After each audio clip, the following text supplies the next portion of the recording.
Olá, meu nome é Gustavo Witterhecker. Vou contar um pouco para vocês hoje sobre sincronização em sistemas optomecânicos separados por oitavos de diferença de frequência. Esse vídeo que está tocando aqui no fundo é uma gravação de uma colônia de vagalumes na Tailândia, feita pelo Rob Meyer, demonstrando que mesmo sistemas complexos como uma colônia de vagalumes é capaz de ser sincronizada a um estímulo externo. No caso, o estímulo externo é uma lâmpada LED que pisca ao controle de uma placa eletrônica, estabelecendo esse ritmo assíncrono dos vagalumes.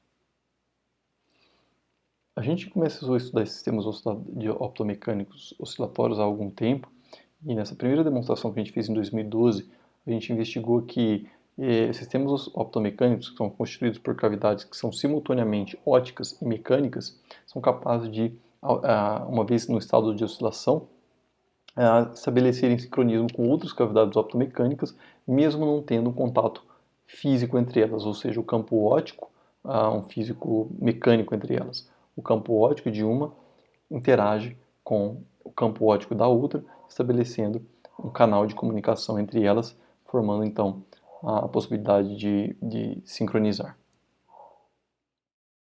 Essas cavidades, embora tenham sido bastante exploradas, elas tinham uma limitação fundamental, que era a questão da diferença de frequência na qual se obtinha o sincronismo. Cerca de 0,1% era a diferença de frequência tolerável para se demonstrar esse fenômeno de sincronismo. Então, elas praticamente eram degeneradas em frequência mecânica.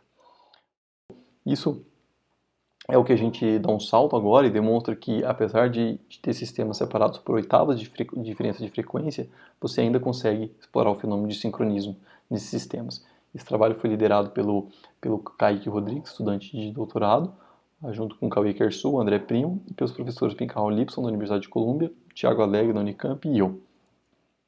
Bom, esses sistemas funcionam da seguinte forma: uma cavidade ótica, né, na forma de um disco. Esse disco admite modos óticos aqui que circulam ao seu redor, e o sistema mecânico é formado por essas duas aletas que podem oscilar uma em relação à outra, perturbando assim o campo óptico. E a separação entre essas aletas é uma fração do comprimento de onda da luz, cerca de 1/10 do comprimento de onda, de apenas 110 nanômetros de distância.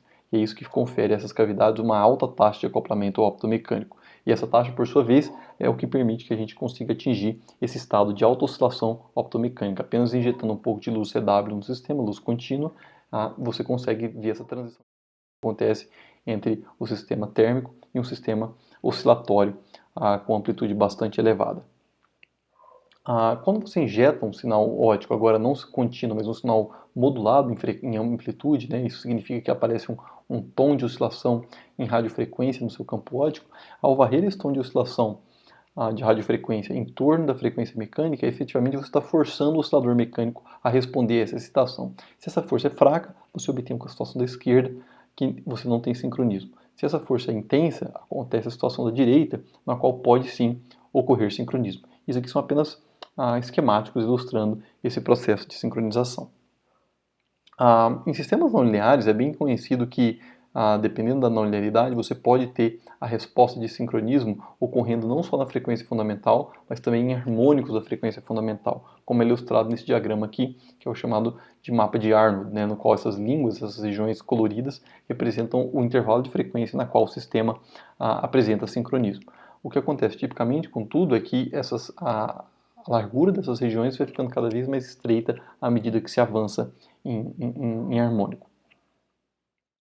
O que a gente observou é um pouco contrastante com isso, pois a gente apresenta aqui nesses gráficos experimentais em cima os traços temporais, no meio a varredura de frequência, né, o tom de RF sendo escaneado em torno da frequência mecânica, que está representado nessa linha horizontal pontilhada, e você tem esse intervalo aqui central no qual acontece o sincronismo. Você vê um único pico de oscilação nessa região central, e isso define uma largura que está representada nessa parte inferior, que são as línguas de Arnold. Essa região, o que é surpreendente nesse resultado é que as línguas de Arnold de harmônicos pares, segundo e quarto harmônico, por exemplo, podem ser mais largas do que a língua do harmônico fundamental, indicando uma natureza não linear intrínseca desses sistemas.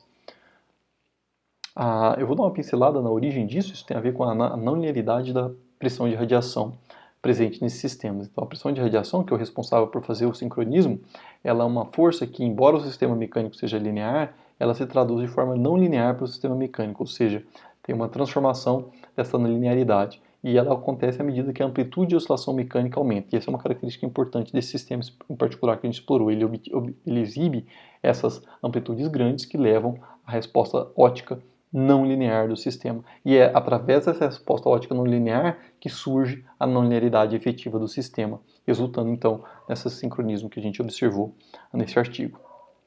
Uma aplicação bastante importante disso é a possibilidade de você fazer um divisor de frequência puramente optomecânico. Você injeta a frequência de radiofrequência no sistema e essa radiofrequência é dividida por um fator numérico inteiro. Né? Aqui no caso a gente demonstrou o caso de divisão por 2, por 3 e por 4, viabilizado através desse processo de sincronismo. Isso aqui é uma aplicação interessante, por exemplo, no contexto de loops para travamento de fase, né? os phase lock loops, e que são bastante utilizados aí em componentes de recepção de radiofrequência e síntese de radiofrequência. Bom, isso que eu tinha para contar para vocês. Convido vocês a lerem o artigo para saber mais detalhes e visitar a página do grupo caso queiram saber os últimos andamentos da nossa pesquisa. Também agradeço às agências de fomento que sustentaram esse trabalho. Obrigado, até a próxima.